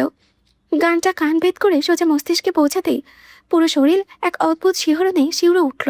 কিন্তু এই গানটা তো এই 3 থেকে 4 বছর আগে মেবি রিলিজ পেয়েছে, কিন্তু বাঁধন যখন জন্মের 5 বছর তখন কিভাবে আসলো এই গান? হ্যাঁ, এ তো সেই চিরচেনা গান। একসময় সে কোনো কারণে অভিনয় করে মুখ ভার করলে আহসান রহমান এই আদুরে গলায় গানটা তাকে গিয়ে বুকের মাঝে টেনে নিতেন। কখনো তো পরম মমতায় বাবার হাত বুলিয়ে ঘুমিয়ে পাড়িয়ে দিতেন। কত শত বছর পর বাবার কান্না সিক্ত কণ্ঠে সেই পুরনো সুর শুনতে পেয়ে বাঁধনের বহু বছরের আগলে রাখা ইস্পাত কঠিন প্রতিজ্ঞার বাতগুলো এক মুহূর্তেই শিথিল হয়ে এলো। সে একধারে ধীর পায়ে ঘুরে দাঁড়ালো পেছনের দিকে। ঘুরে দাঁড়াতেই যেন এক মুহূর্তের জন্য পাথরের মূর্তির মতো স্তব্ধ হয়ে গেল বাঁধন। তার বুকের ভেতরে কলিজাটা যেন হু হু করে কেঁদে উঠল। ঠিক ছোটবেলায় রাগ করলে আহসান রহমান যেভাবে হাঁটু কেড়ে মাটিতে বসে তাকে গান গেয়ে কাছে রাখতেন, ঠিক একইভাবে আজ এই বৃদ্ধ বয়সেও আহসান রহমান হাঁটু কেড়ে বসে আছেন। তার দুটো হাত আগের মতোই মায়ের প্রসারিত করা যেন 5 বছরের অবুঝ বাচ্চাটাকে ভালোবাসার উষ্ণ বুকে নেওয়ার জন্য অধীরের হয়ে অপেক্ষা করছেন। বাঁধনের দিকে চেয়ে আহসান রহমান এবার এককাল বুক চেরা মায়াবী আর আদ্র হেসে গানের পরিবর্তে কলি দুটো পরম আদরে গিয়ে উঠলেন। কলিজা তুই যে আমার নয়নের আলো, লাগে না তুই ছাড়া, লাগে না তো যে ভালো। বাঁধন আসলো না। আহসান রহমান মনে মনে জানতেন বাঁধন হয়তো আর কখনোই আসবে না। আগে সেই চঞ্চল অবুঝ বাঁধনকে সে তো নিজেই করা চরম ভুলের মাসুল দিতে গিয়ে চিরতরে হারিয়ে ফেলেছে। তিনি কোনো উপায় না পেয়ে মাথা নিচু করে অঝরে কেঁদে ফেললেন। বুকের ভেতরটা ছাড়া শতভাগে চুরমার হয়ে ফেটে যাচ্ছে তার। এত বছরের বয়ে বেড়ানো অপরাধবোধ আর এই নির্মম কষ্ট তিনি আর সহ্য করতে পারছেন না। ঠিক তখনই নিঃশব্দে ছাদটা কাঁপিয়ে একটা আকুল ও আর্ত কণ্ঠস্বরে ভেসে আসলো, আই লাভ ইউ পাপ্পা। বাবার কাপা গলার সেই ডাক আর কান্না শুনে বাঁধন নিজেকে আর সামলাতে পারেনি। আহসান রহমান চমকে উঠে মাথা তুলে সামনে তাকাতেই দেখলেন তার ঠিক এক হাত ধরে সামনে বাঁধানো হাঁটু কেড়ে মাটিতে বসে আছে। ছেলেটা দু চোখ বেয়ে অবিরল ধারে পানি গড়িয়ে পড়ছে। বিষাদময় মুখে একরাশ বাকুলতা আর বাবার জন্য বহু বছরে লুকিয়ে রাখার সেই বাকুল ভালোবাসা। আহসান রহমান আর এক মুহূর্ত দেরি করলেন না। সঙ্গে সঙ্গে বাঁধনকে নিজের বুকের সাথে শক্ত করে জড়িয়ে ধরে হাউমাউ করে কেঁদে উঠলেন। বাঁধনা এত বছর পর বাবার এই পরম ভালোবাসার উষ্ণ ছোঁয়া পেয়ে সব ইগো আর শক্ত খোলসে হারিয়ে একদম ছোট্ট বাচ্চার মতো বাবাকে জড়িয়ে ধরে টুকরে কেঁদে উঠল। I love you papa, I love you so much papa. Ahsan Rahman ছেলের মাথায় পিঠে হাত বুলিয়ে কাঁদতে কাঁদতে বারবার বলতে লাগলেন, I love you too you, আমার সোনা ছেলে, আই লাভ ইউ টু। বলে তিনি বাঁধনের অশ্রুসিক্ত মুখটা 2 হাতে তুলে ধরে হাহাকার করে আবারও বলে উঠলেন, তুই কবে এত বড় হয়ে গেলি বাঁধন? এত অভিমান নিয়ে কবে থেকে বাঁচতে শিখলি? আমার ছোট ছেলেটা কবে এত বড় হয়ে গেল? বাঁধন বাবার বুকে মুখ কুচে বাষ্পরুদ্ধ গলায় বলল, আমি কোথায় বড় হয়েছি বাবা? আমি তো একটুও বড় হইনি। এই দেখো না, ছোটবেলায় যেমন একটি সুর করে আমি ডাকলে আমি হন্তদন্ত হয়ে দৌড়ে চলে আসতাম, আজও তো তোমার মুখে সেই সুরটা শোনা মাত্র ছুটে চলে আসলাম। তাহলে তোমার বাঁধন কোথায় বড় হলো বলো? আহসান রহমান চোখের জল ছেলের মুখটা ভাসিয়ে কাতর কণ্ঠে বললেন, তুই আমাকে মাফ করে দে বাবা, তুই আমাকে দয়া করে মাফ করে দে। আমি চোখ থাকতেও একদম অন্ধ ছিলাম রে, না বুঝে না জেনে তোকে অযথায় কত কষ্ট দিয়ে ফেলেছি, তুই আমাকে মাফ করে দে বাবা। বাঁধন আলতো করে বাবার চোখের পানি মুছে দিয়ে পরম মায়াই বলল, তুমি কেন মাপ চাইছো বাবা? তুমি তো ইচ্ছে করে জেনে বুঝে কোনো কিছু করনি। আর বাবা যতই অবহেলা করুক না কেন, সাময়িকভাবে সন্তানের মনে হয়তো খানিকটা অভিমান জমা করতে পারে, কিন্তু বাবার প্রতি সন্তানের ভালোবাসা কখনো কমে যায় না। ঠিক তেমনই আমার ভালোবাসাও বিন্দুমাত্র কমনি, বরং আগের চেয়েও এখন তোমায় আরও অনেক বেশি ভালোবাসি পাপা। আহসান রহমান অশ্রুসিক্ত চোখে এক চিলতে স্বস্তির হাসি ফুটিয়ে ছেলের গালে হাত রেখে শুধালেন, কিন্তু তুই হুট করে পুলিশের চাকরিটা কেন পদত্যাগ করলি বাবা?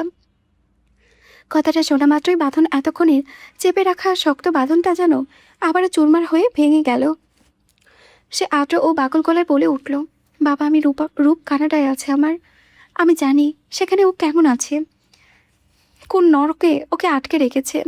আমি যে কোনো মূল্যে ওর কাছে ছুটে যেতে চাই বাবা, কিন্তু এই চাকরিটা সরাসরি আমাকে রূপের কাছে পৌঁছানোর পথে বাধা হয়ে দাঁড়াচ্ছিল। তাই ওটা এক মুহূর্তেও ছুঁড়ে ফেলে দিয়ে যে চাকরি আমাকে আমার রূপের কাছে যেতে দেয় না, সেই চাকরি আমার বিন্দুমাত্র দরকার নেই বাবা। আহসান রহমান চরম বিস্ময় নিয়ে বাঁধনের দিকে তাকালেন। পরম মায়ায় করা এই ছেলের একটা মাত্র নারীর প্রতি অগাধ ভালোবাসার টানে এমন একটা দামি মর্যাদাপূর্ণ সরকারি চাকরি ছেড়ে দিল, যে চাকরিটা হাজার হাজার দেশের তরুণীর আজন্ম লালিত স্বপ্ন। সেই স্বপ্নের অবস্থান এক নিমিষে ছুঁড়ে ফেলে দিয়েছে শুধু তার ভালোবাসার মানুষকে পাওয়ার আকুলতায়। বাঁধন এবার আহসান রহমানকে আবার শক্ত করে জড়িয়ে ধরে ফুপিয়ে কেঁদে ফেলল। বাষ্পরুদ্ধ গলায় বলল, আমি একটুও ভালো নেই বাবা। তোমার এই ছেলেটা রূপকে ছাড়া বড্ড বেশি অগোছালো। একটু থেমে পৌঁছিরে একটা দীর্ঘশ্বাস পেলে সে আকুল কণ্ঠে বলল, আই লাভ হার বাবা, I love her so much. তাকে ছাড়া আমি বাঁচবো না, মরে যাব। আহসান রহমান বাঁধনের কথাটা মাথাটা সোজা করে নিজের দু হাতে তুলে রাখল। তারপর পরম স্নেহে তার চোখের কালবৈশাখী পানিটুকু মুছে দিতে দিতে দৃঢ় কণ্ঠে বললেন, আমি আছি তোর পাশে, আর কোনো ভয় নেই তোর। আমি যখন তোকে যা বলবো তুই ঠিক সেভাবেই সবটা করবি। আহসান রহমান খুব বিচক্ষণতার সাথে পুরো রণকৌশল আর পরিকল্পনা বাঁধনকে বুঝিয়ে দিলেন। সবটা শোনা মাত্রই বাঁধন কিছুটা সংশয় আর আশার আলো নিয়ে বাবার হাত দুটো শক্ত করে চেপে ধরে বলল, আমি পারবো তো বাবা। আহসান রহমান বুকে ভরসা চাকিয়ে সোজা হয়ে দাঁড়িয়ে বললেন, পারবি মানে? জাওয়াত অধীর বাঁধন আমার ছেলে কোনো লড়াইয়ে হেরে যাওয়ার মতো ছেলে নয়। বাবার এই এক বাক্য ভরসায় যেন বাঁধনের সমস্ত ভেতরে দুর্বলতা তুলিসাৎ করে দিল। সে আবারও বাবার চওড়া বুকটাতে আষ্টে পড়ে শক্ত করে বাবাকে জড়িয়ে ধরল। আহসান রহমান পরম মায়ায় নিজের সমস্ত অস্তিত্ব দিয়ে সন্তানকে আগলে রাখলেন। অবশেষে বাহুবন্ধনে জমতে থাকা সব মান, অভিমান, দুঃখ আর দূরত্বকে পেছনে ফেলে বাবার আর ছেলের এই অপূর্ব মহাকাব্যিক পুনর্মিলন ঘটল।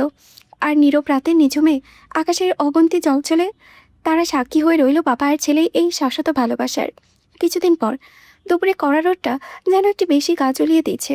চারিপাশে ধমধমে নীরবতার মাঝে দূর থেকে দুটা কোকিলের ডাক আর গরুগম্ভীর সুর ভেসে আসে।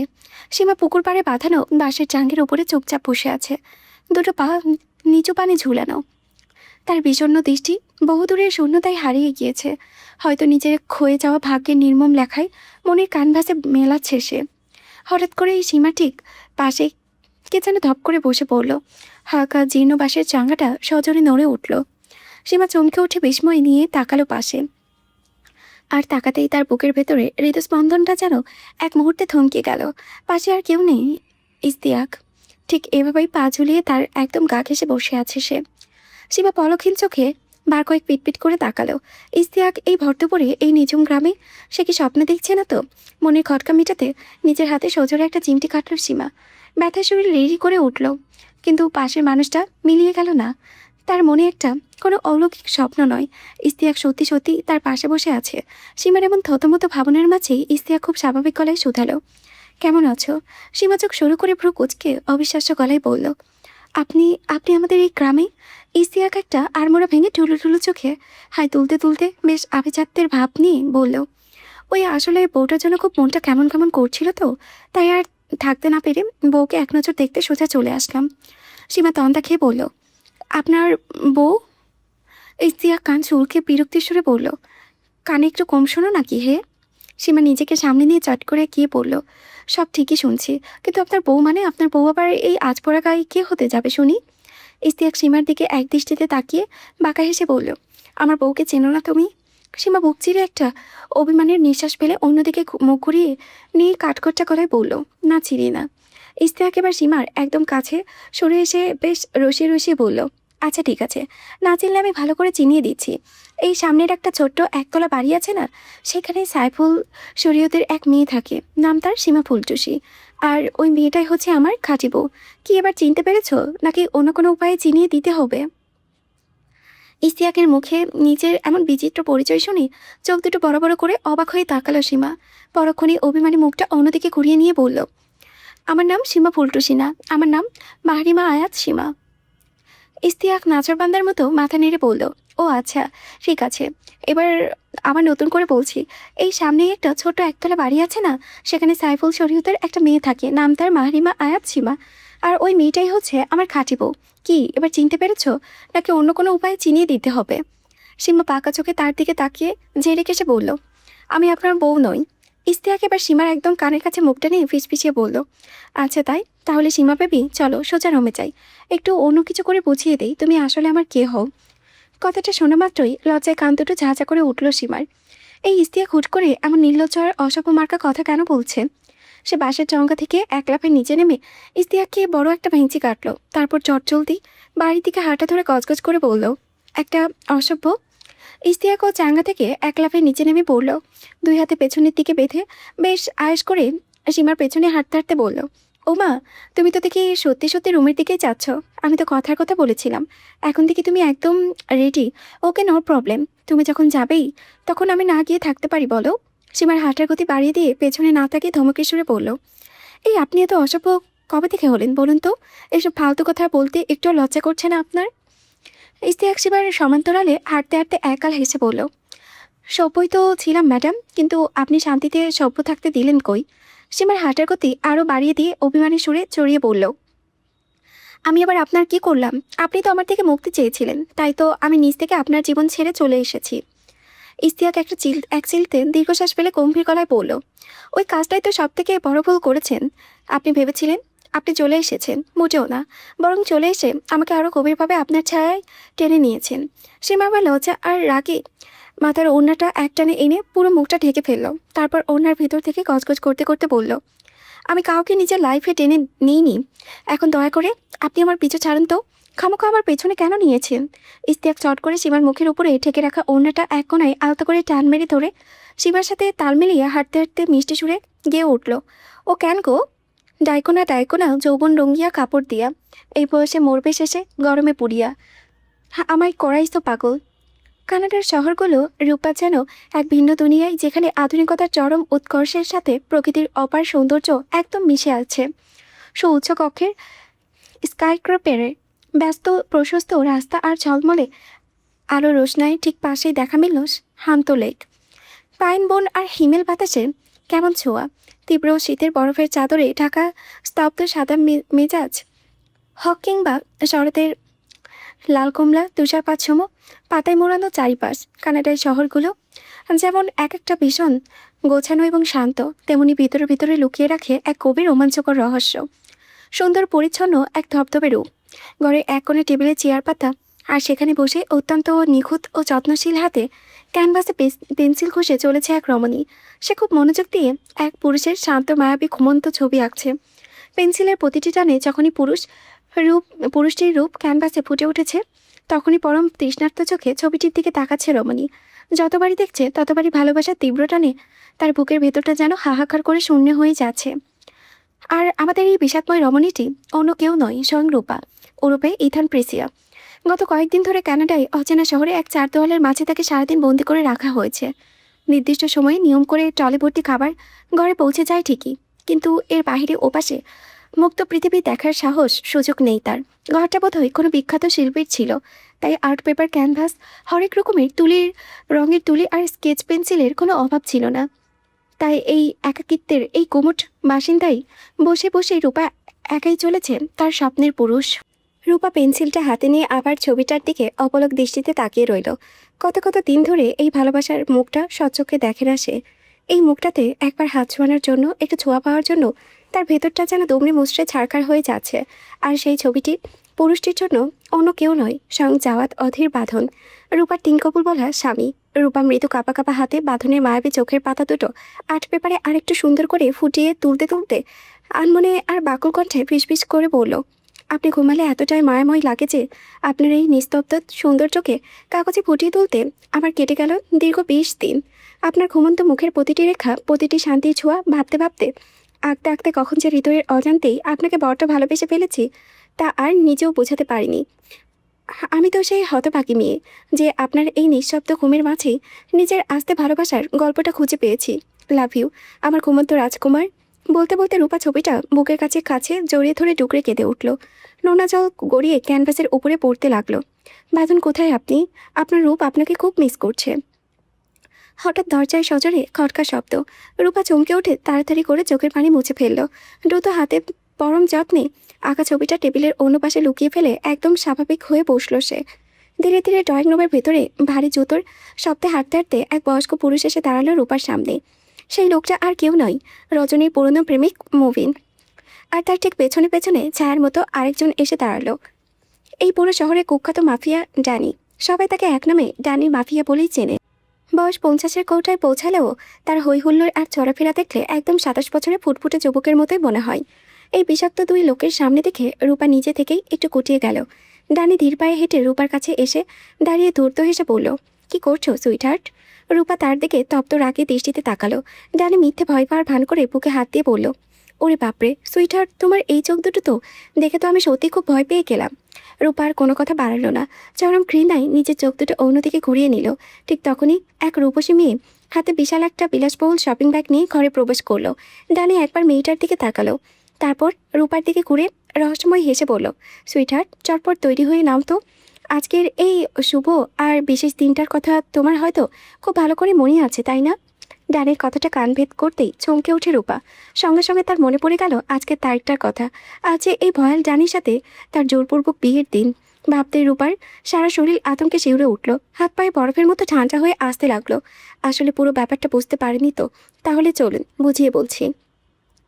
ঘটনার সূত্রপাত হয়েছিল সেই দিন যখন রূপাকে জোর করে কিডন্যাপ করে এই কানাডায় নিয়ে আসা হয়েছিল। সেখানে এনে তাকে একটি বড় আইনি সম্পত্তি পাত্রে সই করতে বলা হয়, কিন্তু রূপা কোনো না ভাবেই বুড়ো আঙ্গুলের দেখিয়ে সই করতে অস্বীকার করে। বাধ্য হয়ে মুবিন তার চেনা জানা একটা শক্তিশালী মাফিয়া ডানিকে ডেকে পাঠায়, যাতে তাকে ভয় দেখিয়ে রূপার কাছ থেকে সেই আদায় করে নেয় সই। কিন্তু প্রথমবার রূপাকে দেখে লোবাতুর চোখে পছন্দ করে ফেলে ড্যানি এবং তাকে নিজের করে পেতে বিয়ের প্রস্তাব দেয়। রূপা তো সোজা সাপটা সেই প্রস্তাবে না করে দেয়। ড্যানি বড় চালাক এবং খতরনাক লোক। সে রূপার আসল পরিচয় তার অতীত জেনেছে। রূপার আসল দাদি ফেন্সি ইয়ারা এখনও বেঁচে আছে। ডানি কৌশলে সেই বৃদ্ধাকে ধরে নিয়ে আসে। মুবিন রূপাকে জানায় যে ইনি তার জন্মদাত্রী দাদি। রূপা প্রথমে বিশ্বাস করতে না পারলেও ফেন্সি ইয়ারা রূপার মুখ, মায়াবী চোখ আর ওই এক চিলতে গ্যাস দাঁত দেখে নিজের রক্তের নাতনিকে চিনতে এক মুহূর্ত ভুল করেনি। রূপাকে জড়িয়ে ধরে অজরে কেঁদেছিলেন তিনি। বয়স্ক ওই মহিলার প্রতি অজানা একটা মায়ে জড়িয়ে পড়েছিল রূপার মন। ঠিক তখনই ডানি তার মাফিয়া রূপ দেখায়।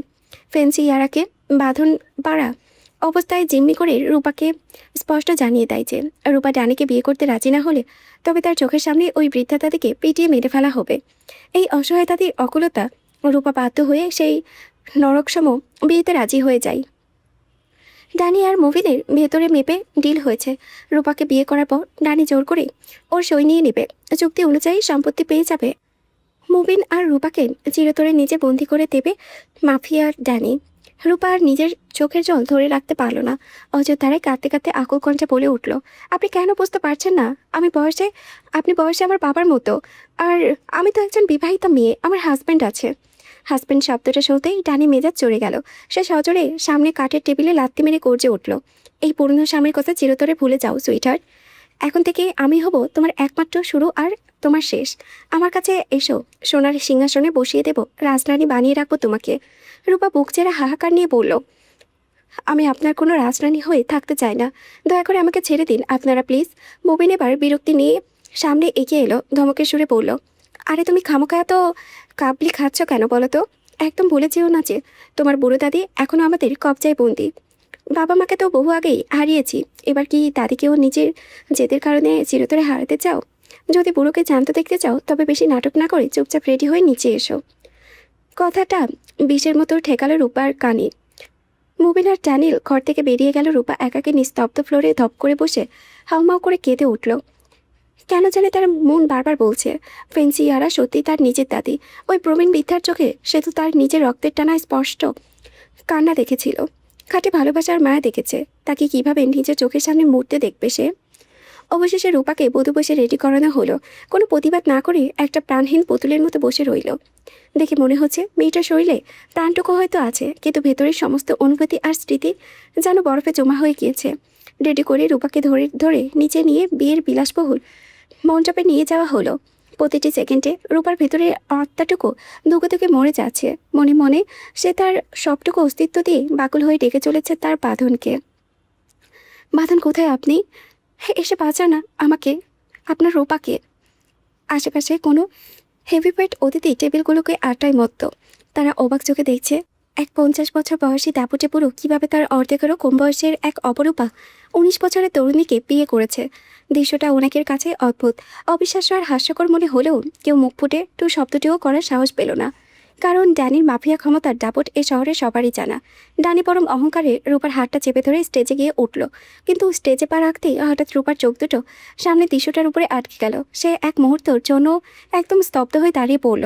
সামনে বেশ কিছু প্রফেশনাল ড্যান্স বয় ছন্দে ছন্দে নাচছে, আর সেই ড্যান্স বয়দের সঙ্গে তাল মিলিয়ে পুরোদমে তাল মিলিয়ে নাচছে এক রহস্যময় যুবক। তার পরনে কালো টি শার্ট, তার ওপরে এক ধবধবে সাদা শার্ট, যে শার্টের হাতাটা বোতাম পুরোপুরি খোলা, হাতা দুটো ফুল স্লিপ, মাথায় উল্টো করে পড়া সাদা ক্যাপ, আর মুখের অর্ধেকটা ঢেকে রেখেছে একটা কুচকুচে কালো মাস্ক। শুধু তার চুবুকের মতো চোখ দুটো বাহিরে থেকে স্পষ্ট দেখা যাচ্ছে, কালো খুররাধার আর গভীর, ভীষণ গভীর। হঠাৎ রূপার দৃষ্টি থমকে গেল। ছেলেটার পা চোখের ঠিক ভ্রুর উপরে স্টিল করে কাটা একটা দাগের দিকে। মুহূর্তেই মধ্যেই রূপার যেন নিঃশ্বাস আটকে এলো। ভেতরে হার্টবিটটা সজোরে লাফিয়ে উঠে এক নিমিষে থমকে গেল। বুকের ভেতরের পুরো হৃদস্পন্দন যেন স্তব্ধ হয়ে গেল সেই অদ্ভুত নাচতে থাকা যুবকটার দিকে।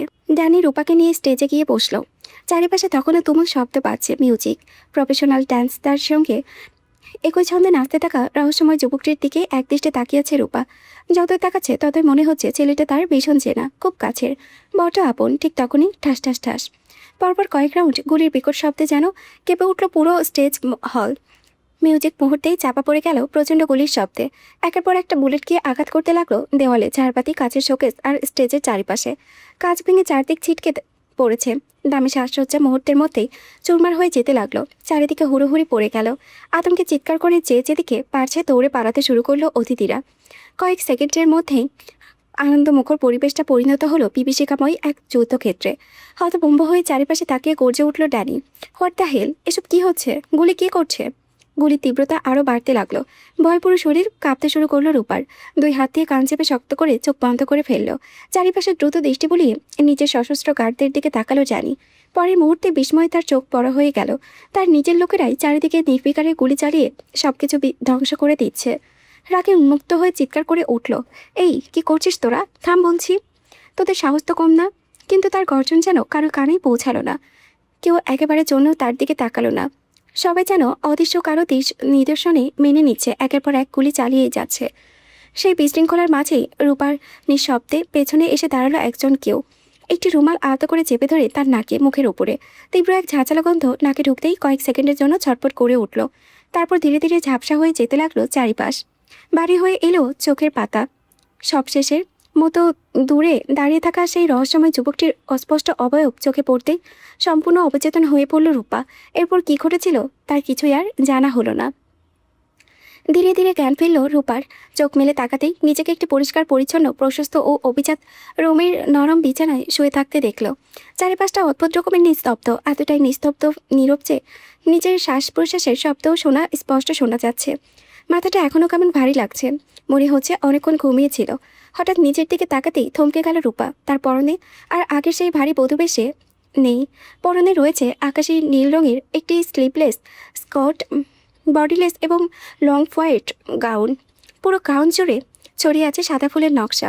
নিজের বর্ডার জুড়ে ফুটে আছে বড় বড় সাদা ফুল আর লতা পাতার সূক্ষ্ম কারুকাজ।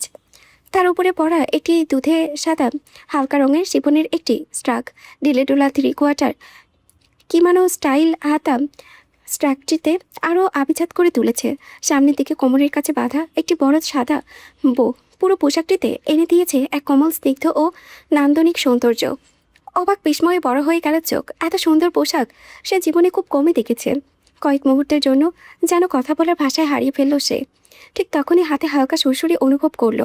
চমকে নিচের দিকে তাকাতেই চোখ জলজল করে উঠল রূপার। তার ছোট্ট ক্যান্ডি। এক মুহূর্ত দেরি না করে ক্যান্ডিকে দুই হাতে তুলে শক্ত করে বুকের সঙ্গে জড়িয়ে ধরল। বুকের ভেতরে এতক্ষণে জমে থাকা সব কষ্ট যেন অশ্রু হয়ে বেরিয়ে এলো। ফুপিয়ে ফুপিয়ে কাঁদতে কাঁদতে বলল, ক্যান্ডি শোনা, আমার ক্যান্ডি। কিছুক্ষণ পর হঠাৎই মাথার প্রশ্ন জাগলো, ক্যান্ডি এখানে কিভাবে এলো? এটা তো বিদেশ, তাহলে অসংখ্য প্রশ্ন একসঙ্গে ঘুরপাক খেতে দেখে মাথার ভেতরে কৌতূহল হয়ে ধরে রাখতে না পেরে বিছানা থেকে নামতে যাবে, ঠিক তখনই দরজা খুলে ভেতরে প্রবেশ করলো অ্যান্সি ও নিক্সি। বিছানা থেকে নামতে দেখে দ্রুত এগিয়ে এসে বলল অ্যান্সি, আরে রূপা, কোথায় যাচ্ছ? অ্যান্সি আর নিক্সের দিকে তাকিয়ে স্তব্ধ হয়ে গেল রূপা। অবিশ্বাসে বড় হয়ে গেল চোখ জোড়া, যেন নিজের চোখকে বিশ্বাস করতে পারছে না।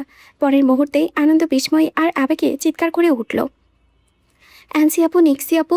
নিক্সি এগিয়ে এসে রূপার সামনে দাঁড়ালো, মিষ্টি হেসে হাসি ফুটিয়ে বলল, হ্যাঁ সোনা, আমরা।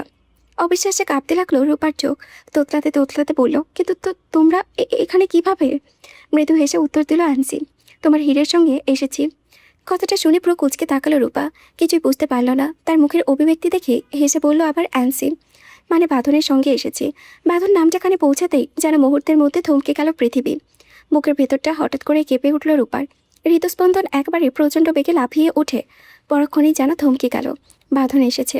এই মানুষটাকে একবার দেখার জন্য কত শত রাত নীরবে কেঁদেছে, কত অসহায়ভাবে ছটফট করেছে, কতবার চোখ বন্ধ করে শুধু একটুখানি মুখ দেখার আকুতি করেছে। আজ এই মানুষটাকে সত্যিই এসেছে। যদি আসে তাহলে আজ সে প্রাণ ভরে দেখবে তাকে, যতক্ষণ না চোখের সব তৃষ্ণা মিটে যায়। ছলছল চোখে অ্যান্সির দিকে তাকিয়ে কাঁপা কণ্ঠে বলে রূপা, আপু, উনি কি সত্যি এসেছেন? মুচকি এসে উত্তর দিল নিক্সি, কেন বিশ্বাস হচ্ছে না?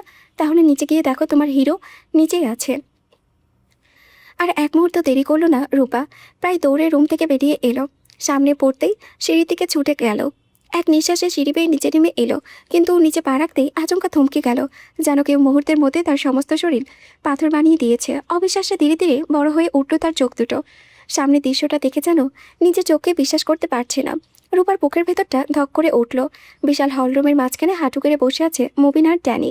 দুজনের হাতে পেছন দিক থেকে শক্ত করে বাঁধা। তাদের চারিপাশে ঘিরে অস্ত্র হাতে সতর্ক দৃষ্টিতে দাঁড়িয়ে আছে অসংখ্য প্রশিক্ষিত গার্ড।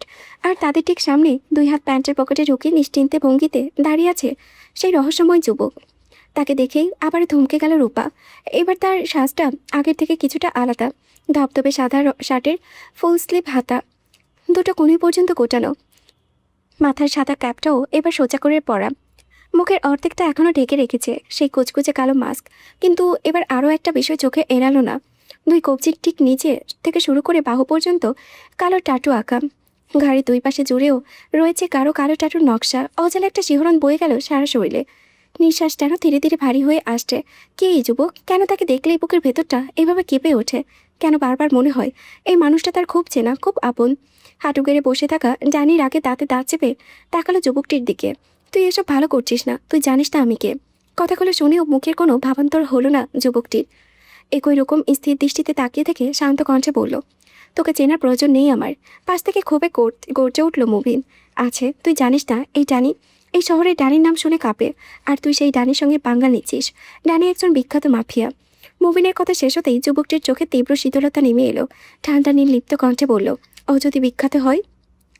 কয়েক সেকেন্ড থেমে ডানি চোখে চোখ রেখে বাকিটা উচ্চারণ করলো, তাহলে শুনে রাখ আমি কুখ্যাত।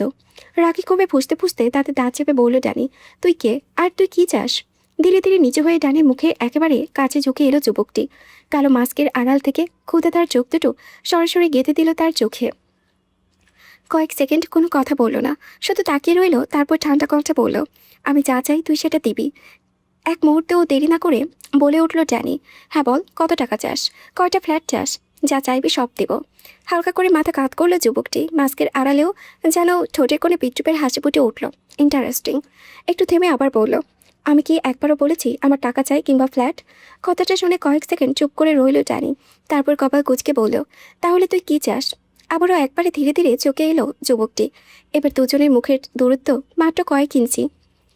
শীতল ধারালো দৃষ্টিতে ডানির চোখের ভেতরে তাকিয়ে খুব নিচু স্বরে বলল, তোর প্রাণ। এক সেকেন্ডও থেমে মাথাটা সামান্য কাত করে বলল, গেম ওভার ড্যানি। হঠাৎ গলা ফাটিয়ে চিৎকার করে উঠল ড্যানি। এই! ধীরে ধীরে সোজা হয়ে দাঁড়ালো যুবকটি। চোখে মুখে বিরক্তির ছাপ ফুটে উঠল। মাথায় আবারও সামান্য কাত করে বিরক্তি কণ্ঠে বলল, আস্তে কথা বল, ইটস অ্যানোয়িং, বিরক্তি লাগে আমার। দূর থেকে দাঁড়িয়ে নিঃশব্দে সবকিছু দেখছে আর শুনছে রূপা, কিন্তু কিছুতেই বুঝতে পারছে না আসলে কে এই রহস্যময় যুবক। হঠাৎ বাঁধনের কথা মনে পড়তে অস্থির হয়ে উঠল। আনসি তো বলেছিল বাঁধন নিচে আছে, তাহলে কোথায় সে? অস্থির চোখে চারিপাশে তাকাতে লাগলো রূপা, কিন্তু কোথাও তার পরিচিত মানুষটাকে দেখতে পেল না। ঠিক তখনই সিঁড়ি বেয়ে নিচে নেমে এলো আনসি আর নিক্সি। এভাবে চারিদিকে খুঁজতে দেখে মুচকি এসে বলল আনসি, কি তোমার হিরোকে খুঁজেছ বুঝি? লজ্জায় মাথা নিচু করে ফেলল রূপা। মুখের কোণে দুষ্টু হাসি এসে আবার বলল, অ্যান্সি, তোমার হিরো তো এখানেই আছে, তোমার সামনেই দাঁড়িয়ে আছে। Fine team. কথাগুলো শুনে আবার চারিদিকে তাকালো রূপা। না, এখানে শুধু তো অস্ত্র হাতে দাঁড়িয়ে থাকা গার্ডগুলো মুভিং ট্যানি আর সেই রহস্যময় যুবক। ভাবনা মাথায় আসতেই বুকের ভেতরটা ধক করে উঠল। তাহলে কি এই যুবকটাই বাঁধন? অবিশ্বাসে ধীরে ধীরে আবার তার দিকেই তাকালো রূপা। ঠিক সেই মুহূর্তে ডানি চোখে গিয়ে পড়ল তার ওপরে। বুক ভরা আকুতি নিয়ে চিৎকার করে উঠল, প্রিসিয়া! শব্দটা কানে পৌঁছাতেই মুহূর্তের মধ্যে ঘাড় ঘুরিয়ে রূপার দিকে তাকালো যুবকটি। পরের মুহূর্তেই দুজনের চোখে এক হয়ে গেল। সময় যেন থমকে দাঁড়ালো। যুবকটির চোখে জমে আছে বহুদিনের আক্ষেপ, অদম্য তৃষ্ণা আর সীমাহীন ভালোবাসা। আর রূপার চোখে শুধুই অবিশ্বাসে ধীরে ধীরে তার দিকে এগিয়ে যেতে লাগলো। রূপা, চারিপাশে কি হচ্ছে, কে কি বলছে আর কিছু কানে ঢুকছে না তার। একটাই লক্ষ্য, এই মুখোশটা খুলে দেওয়া। তাকে দেখতে হবে কে এই মানুষ, কেন তাকে এত আপন লাগে, কেন বারবার মনে হচ্ছে এই মানুষটাই তার বাঁধন।